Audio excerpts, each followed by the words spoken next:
Chers téléspectateurs, bonjour. Je vous remercie d'être fidèles à votre chaîne Global TV et particulièrement à votre émission Autopsie New Look. Autopsie New Look, bino boyebi bana Congo, bana Kin, émission ezali émission na bino. Na lobaka tango nyonso biso tozali misu na bino, tozali matoi na bino. Malgré que bandeko musu bazali bandeko na bino musu pe bazalaka na poto me ba réalité belé bazali ko bombela biso. Lelo tolingi to landa ba réalité za na mboka na biso to moni ba mouvement muso esalemi o ba congolais ba ya étranger. Ba congolais à l'étranger ba ke ba sangani o ba lobi o non po ba yokana makambo ko salema le 30 juin. Mais toi éviter ceux qui batouent na posa na bango ezali non ba lobe la population congolaise to bazo la pouvoir. Po moni ke mutunyo na mboka na biso a uti soki na famille ndenge ni na moni vina lobi non asa la politique a rozwa mbongo. Muso alobi tena sa la politique pour na zo bokonzi. Mais ce qu'on tourne bango, cahier de charge na bango ezali nini bazana yango te. Mutu muso tourne alobi o te projet na de société ezali nde atonga ba train, atonga ba métro. C'est on na retourna bango. Kotonga métro congolais rolia métro a rolia ba train. Tozali na passe na libumu batu bazolia te. Tozana passe ke batu ba chômeur bazo ba misala. Bana biso ebele baza kotanga baza bazo ba place ya kosala misala te. Ba place musu tozali kozanga ba moyen koteka ba biloko banzela musu ekangami na bamboka parce que moyen loswe ya ezate nyama zamba eya ezate bango balingi bazwaka bokonzi na émission to komeka to lobela ba makambo nyonso to landa stratégie ndenge sengeli to kolakisa pe polele ba place musu to kepo to tuna bango balingi to tuna te babosani que journaliste musane ezali nini tolobaka na place à peuple tozali misu na bino tozali matoi na bino tozali pe munoko na bino ba menacer biso na ndenga kutoka kosaka na te yango mona ki mo absence elekaki mikolo tozali kotina ba cassette te balinga bukela biso caméra pona nini parce que tozali kotuna lolenge kani peuple alingi bayanola ye ande tozali komona tozali na commune Anderlecht awa bon eza mwa commune moko munene batu basi baya mikili bayebi commune yango na Belgique awa bandeko na biso chaque mois basalaka mwa boyo kotambola na ndenge na bango basel ba braderie ba biloko mo bazoteka na batalo moko ya bien ko permettre batu nyonso basomba biloko a tozana mwa coin na chaussée de Ninova na Anderlecht tozali komona pe bana nde bazosaka na bampunda batu pe bazosomba ba biloko ya kolia donc yango wana mais à tout de suite, c'est pour te lever la makambo mususu. Merci bien. Il faut pas être idiot pour ça. Comment? Voilà. Non mais c'est quoi? C'est pas mon pays, le Zaïre. Moi, je suis marocain, donc je ne peux pas parler de la politique intérieure du Zaïre, ça. Non, mais vous ne parlez pas de la politique interne. Vous venez de dire quelque chose là tout à l'heure de très intéressant. Oui, mais je n'ai pas envie. Vous savez très bien ce qu'il y a, c'est tout. Vous savez aussi mieux que moi. Pas répéter. Non, non, pas du tout. Madame, bonjour. Oui, bonjour. En fait, j'ai l'opportunité de vous poser certaines questions par rapport au Congo démocratique parce que vous avez vécu au Congo à l'époque avant l'indépendance jusqu'à l'époque indépendante. Je voudrais savoir quelle impression ce pays vous a fait. C'était fantastique, le pays. Il y a tout dans ce pays. Donc, mais tout a été abandonné par après. Mais pourquoi donc, tout était merveilleux. Mais pourquoi vous avez quitté le Congo à l'époque?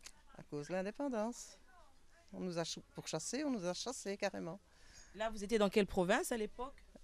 Stanleyville, qui est Kisangani maintenant. Oui, excellent. C'était la période Lumumba. Et nous avons été tous terrorisés. Hein, et on a dû revenir. Et si par exemple aujourd'hui on vous demandait par exemple de retourner au Congo, est-ce que vous le feriez? Pas dans la situation actuelle. Non. Si c'était comme avant, oui. La situation actuelle, c'est dû à quoi? L'insécurité? C'est l'insécurité, voilà, exactement. Mais sinon, je ne vois pas très bien, non. Je n'oserais plus. Monsieur, bonjour. Oui, bonjour madame. Au fait, je voudrais savoir si vous avez un aperçu sur l'Afrique et particulièrement l'Afrique centrale. Mais je n'ai pas une connaissance particulière sur ce magnifique pays que je connais par les cartes et la télévision. Mais je suis ouvert un peu à tout et à tous. Et je suis belge d'abord, européen. Et je ne suis pas... Pour moi, les gens sont des gens. Il n'y a pas de couleur ni de langage. Je suis entièrement ouvert à tous. Et par rapport au Congo démocratique, est-ce que vous savez quelque chose sur ce pays-là?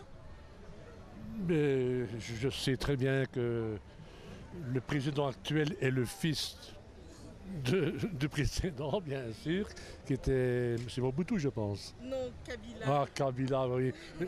Je n'ai plus 20 ans, alors. Hein. Et si aujourd'hui on vous offrait un billet d'avion pour aller au Congo, est-ce que ça vous enchanterait? Oh, mais ce serait les bienvenus, j'en serais enchanté. Ce serait une chose inespérée que j'ai toujours rêvé, mais enfin, comment dire, l'émission de télévision, il ne faut pas rêver. Oui, et par rapport à la politique, qu'est-ce que vous en dites? Mais je n'ai pas de position à prendre là-dessus. Disons qu'il y a du bon et du moins bon, comme chez nous en Belgique. Hein, n'est-ce pas? Il n'y a personne d'imparfait. Oui, mais la vie sociale actuelle du Congolais, vous sentez que le Congolais mérite réellement ce qu'il est en train de vivre actuellement? Bon, il mériterait beaucoup mieux, hein, à condition d'être bien gouverné. Je ne dis pas qu'il n'est pas bien gouverné, mais quand même, il y a des choses à améliorer comme partout. Partout, n'est-ce pas? Chez nous, c'est pas parfait non plus. Hein. Il faut le dire, hein, c'est vrai. Hein. On a fait des bêtises aussi dans le passé. Et tout n'est pas toujours rose. Je ne sais pas vous dire beaucoup plus. D'accord, merci bien, monsieur. En fait, madame, vous allez m'excuser. Je voudrais savoir si vous avez un aperçu par rapport au Congo démocratique. Est-ce que c'est un pays que vous connaissez? Je ne le connais pas, mais j'ai des connaissances. J'ai travaillé avec une... allez, je ne sais pas comment te dire ça. Son papa est belge et sa maman est zaïroise. Et c'est une amitié qui dure déjà depuis 25 ans. Donc, et elle retourne généralement là-bas. Son fils est parti revivre là-bas, un de ses fils. Et je dois dire que moi j'ai toujours... la Belgique, le Zaïre ou je sais pas moi, le pôle Nord, pour moi tout le monde est égal et tout le monde est bien. Sauf qu'il y a juste une chose, c'est que le soleil n'est pas partout la même chose. Ça on râle. Mais au point de vue sociologique, au point de vue affinité, disons, est-ce que vous vous sentez à l'aise quand vous êtes avec des Africains? Qu'est-ce qu'il faut vous montrer? Je me demande bien. Je suis en contact permanent avec toutes les personnes étrangères de mon... Je n'appelle même pas ça étranger, moi c'est pas ça. Si ce n'est que la couleur de peau qui change, alors là les caractères sont partout les mêmes, tu sais. Partout, pour moi. Et on travaille tous et on a allez, la joie de vivre tout le monde. Et chacun a sa façon de le faire et ça je le respecte. Moi j'aime bien. Oui, et par rapport à la politique, vous n'avez pas de connaissances, un aperçu Les politiciens, pardon. Non, hein. Je ne suis pas fort d'accord avec eux. C'est eux qui bousillent tout. Et le peuple, ils s'entendent tous, mais les politiciens, c'est pour foutre la merde partout. Oui.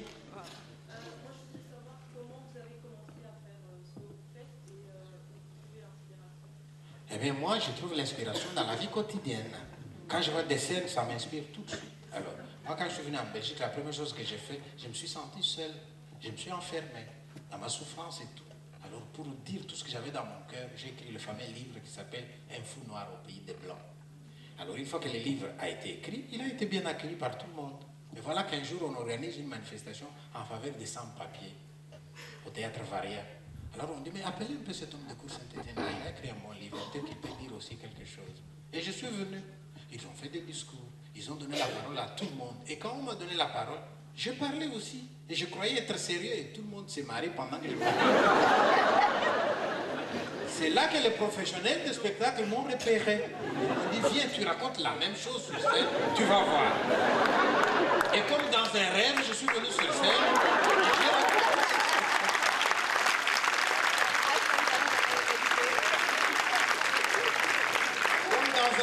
Je suis venu sur scène, j'ai raconté Un fou noir au pays des Blancs et les Belges m'ont adopté tout de suite. Maintenant, je ne sais plus où mettre la tête.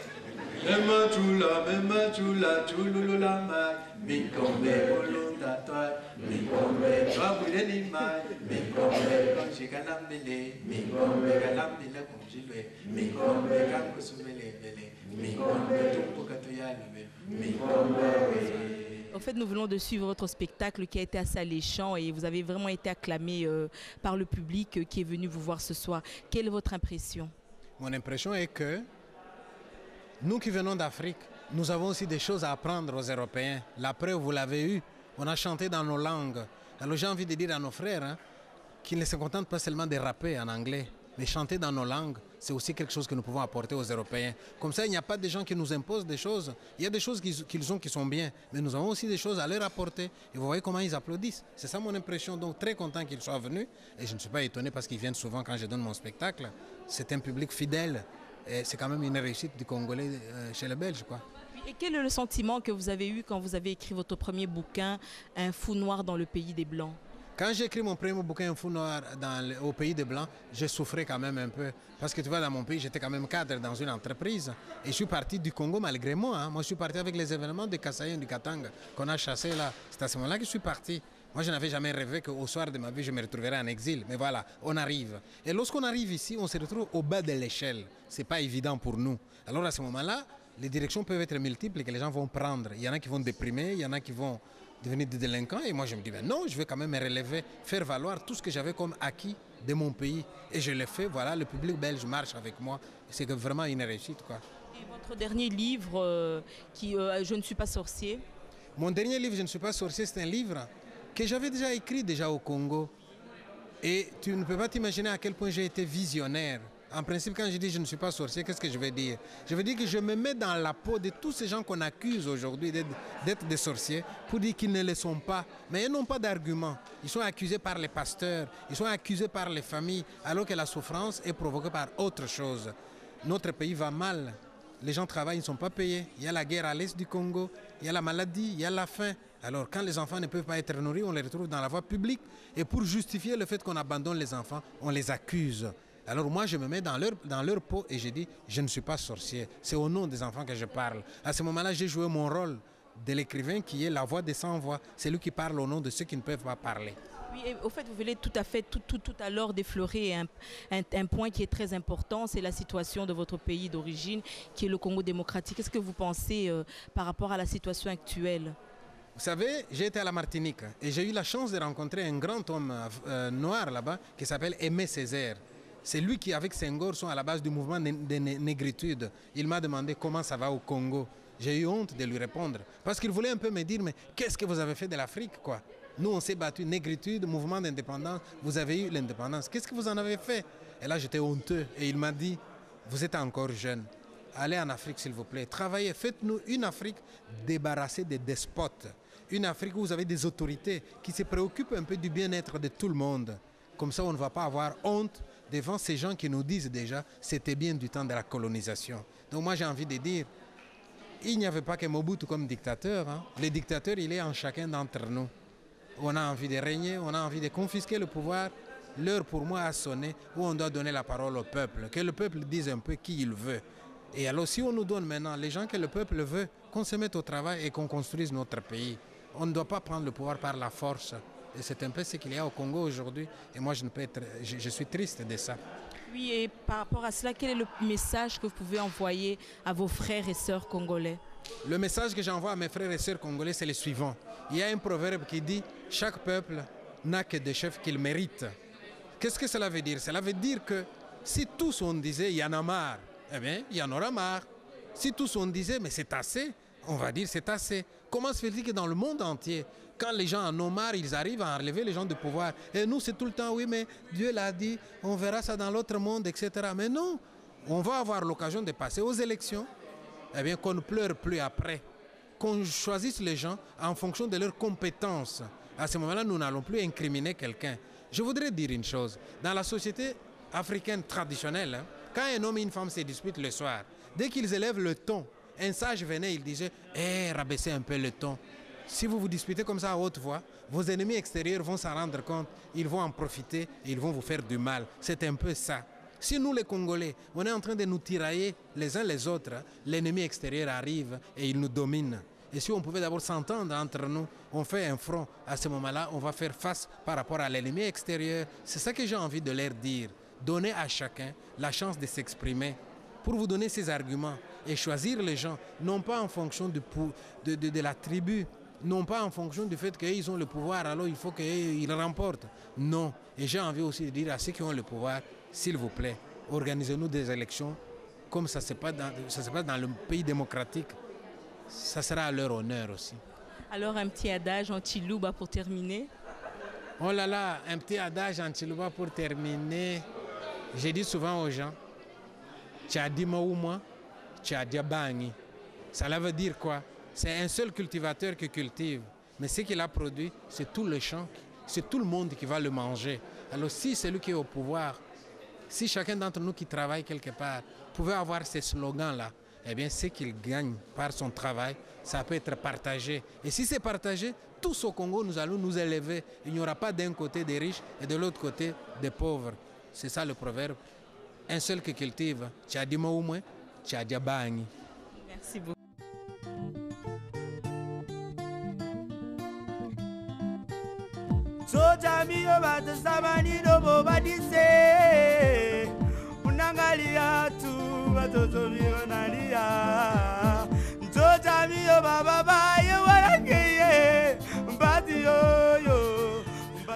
Des palais de justice, etc. L'humanisme est en mouvement dans notre pays où c'est l'homme qui est son Dieu et nous ne pouvons en tant qu'enfants de Dieu accepter simplement cette situation. Il y a de notre part un combat à mener qui commence peut-être ici ce soir et qui se joindront à beaucoup d'autres parce que notre premier ennemi aujourd'hui, c'est l'humanisme. Que ce soit chez nous, c'est dans tous les pays capitalistes aujourd'hui et c'est en Europe. C'est le parti qui détient le pouvoir maintenant, ce sont des lobbies très puissants, mais nous avons l'Éternel, Yahweh, le Dieu vivant.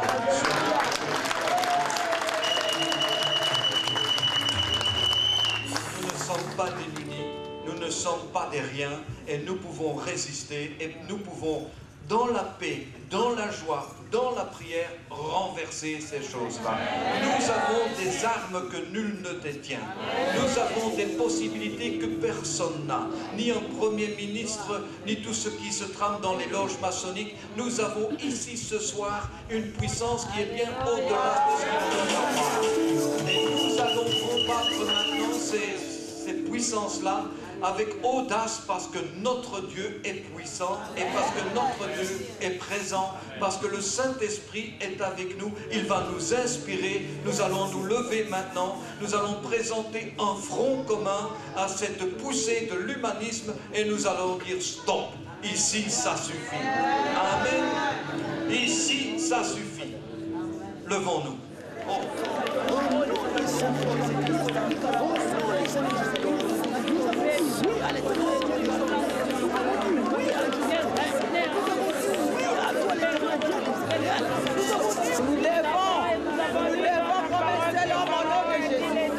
Jésus a dit à mon nom, vous allez renverser les forteresses. Et nous prenons cette autorité pour renverser les forteresses. L'organisation secrète puissante.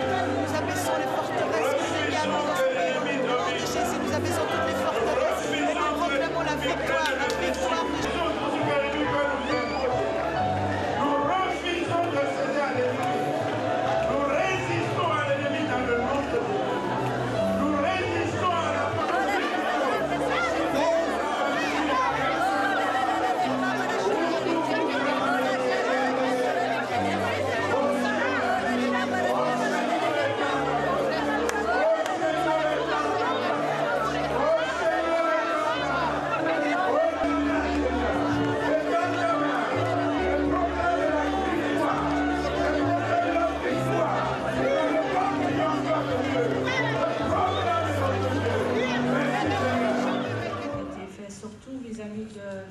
de la Belgique au Congo. Donc je ne vais pas rentrer dans trop de détails, mais vous connaissez ces choses. Et je crois que pour vous, le peuple africain, vous avez besoin de reconnaître ce que vous dites tellement bien, que les tontons étaient tellement bons pour vous. Et j'aimerais qu'un jour, dans les jours qui viennent, vous puissiez commencer à examiner que quelque part, ce n'était pas tout à fait toute la vérité. Il y a des bonnes choses qui ont été faites, mais vos tontons n'étaient pas tellement bons. Et nous avons vraiment à nous repentir de ces choses. C'est sûr que Dieu va bénir les choses que nous avons faites qui étaient bonnes, mais nous voulons demander pardon pour les choses qui n'étaient pas bonnes. Et ça, c'est une réalité. Nous avons besoin que vous puissiez collaborer avec nous dans ce cheminement, parce que je sais que même si je dis ça, j'étais dans des églises de mes chers frères africains et je suis encore toujours prête à aller faire ça. Mais c'est très difficile pour vous de reconnaître que nous avons les mauvaises choses que nous avons faites. Parce qu'on a tendance à effacer les mauvaises choses et dire « je vais seulement garder les bonnes choses ». Alors je sais que vous avez votre responsabilité aussi, mais il y a des mauvaises choses qui ont été faites. Et de ça, nous voulons demander pardon. Nous voulons demander pardon pour, nous pouvons le nommer, pour l'abus, pour la maltraitance, pour les vols, pour tout ce qui a été fait, pour la manipulation, pour le contrôle qui a été fait de notre part de la Belgique sur l'Afrique. Et comme le pasteur Nestor l'a dit, c'est sûr que je ne fais pas ça à la légère, mais nous avons besoin de vous. Et moi, j'ai encore besoin de mes frères de la Belgique pour venir se tenir à mes côtés, malheureusement. Mais c'est aussi un sujet de prière, parce que quand vous allez reconnaître ce que nous avons fait et que vous êtes prêts à nous tendre une main, que nous allons pouvoir nous embrasser les uns les autres d'une meilleure façon, alors peut-être un jour je me retrouverai dans une salle comme celle-ci, pas avec quelques frères et sœurs belges et d'autres nations, mais avec beaucoup plus de mon peuple derrière moi. Parce que ça, c'est une souffrance sur mon cœur. Et c'est une grande souffrance sur mon cœur. Mais ça va nous aider ce soir, si encore une fois, quand nous avons l'occasion, nous pouvons vous demander pardon pour les choses que j'ai nommées. Et je le fais de tout mon cœur. Alors, pasteur.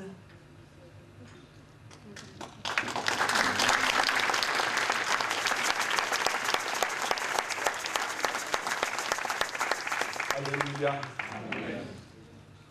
Nous remercions le Seigneur pour ce temps qu'il nous accorde. Parce que ce que nous sommes en train de faire en ce moment est symbolique. Nous représentons le côté africain. Qu'est-ce que nous pouvons dire en ce moment? Parce que la Bible déclare dans Proverbe, chapitre 28, au verset 13, celui qui reconnaît ses fautes et les délaisse obtient miséricorde. Mais celui qui les cache ne prospère point. Ça, c'est la parole de Dieu. Et nous savons aussi que le pardon est une puissance qui libère.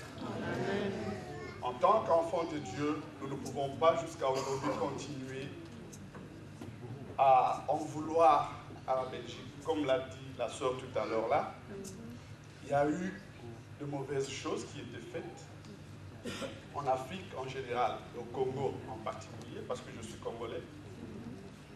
Mais il y a eu aussi de bonnes choses. Ça, il faut le reconnaître. Alléluia.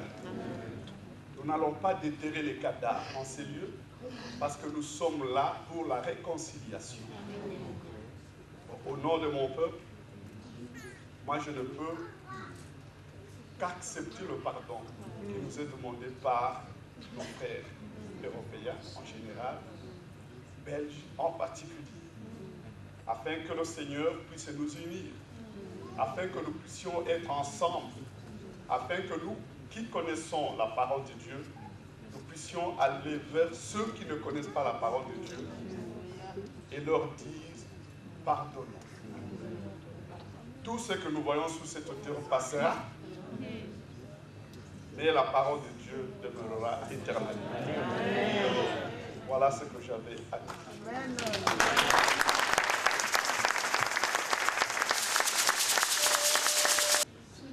Les Africains, vous priez pour nos amis européens et les Européens, vous priez pour les Africains.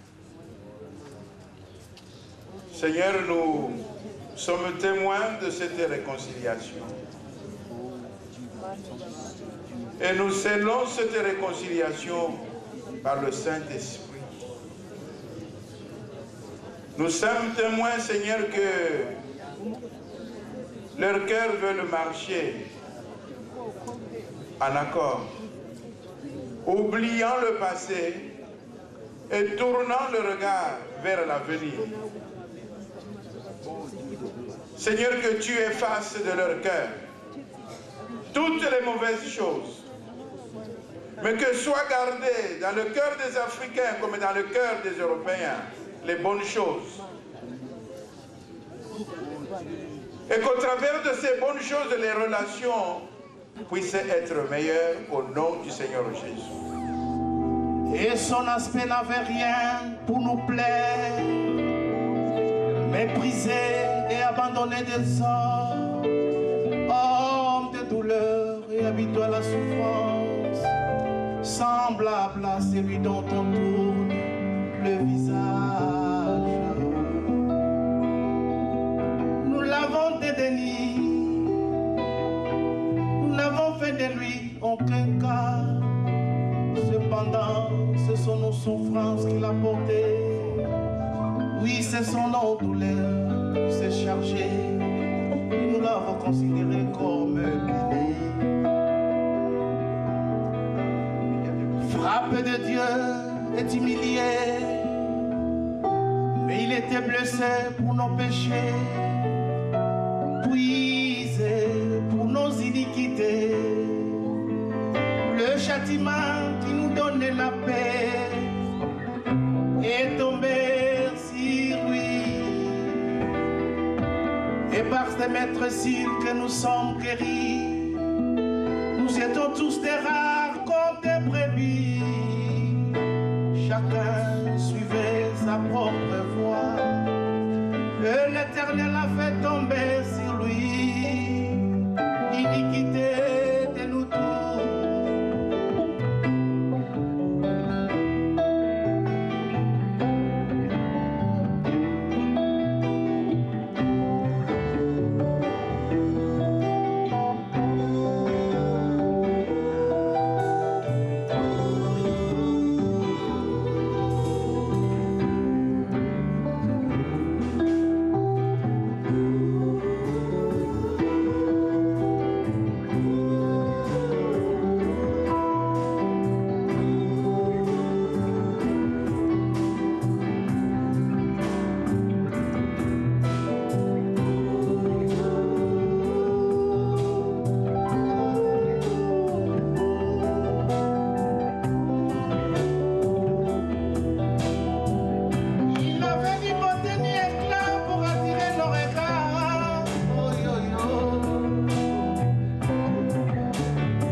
Otumoli peuple congolais, oluki papa Nzambe. Mawa. Otumoli peuple africain, oluki kolo Nzambe. Mawa. Binoba politicien foboyo kapasi na biso. Mawa. Otumole ngame. Mawa. En Afrique balila. Mawa. Angola balila. Brazzaville balila. Na Gabo balwa. Nigeria makambo. Liberia makambo. Dosala nimo. Mukili pasi. Nalingi nalobaka sina ikobanga mindo. Nalingi nalobaka sina ikobanga. Ngene fete ngeze kiteko eh. Ne bataba tonde kutesileta. Umuntu ucho beli boyo ko Nzambe. Afika kaka bebele ya kalibanda boyo. Nzambe mboko pe pasi ya to la msena. Yo. Vous avez parenté? Non. Nala nanga kaka. Bao chwa. Non. Nala nanga kaka nazanga. Pourquoi ce bouton il ne va pas awa? Nala kaka. Papa baza bakufa. Papa ngaba. Nazanga papa te. Papa ngaba bakufa nza matadi. Badwa kuye batujanje bwenene yabo. Awe sura. Beta wangu tu sakani. Master. Bino bana Afrika bomela. Bino bana bomela shimbo. Yapele kano kano ngoleka. Ah. So bino boya mbayeshwa. Ninga nanga. Tu ifubi soto ya mbape Yesu. Ah. faut peut-être que nous commençons plus encore et que du maison. Tout beau comme ça.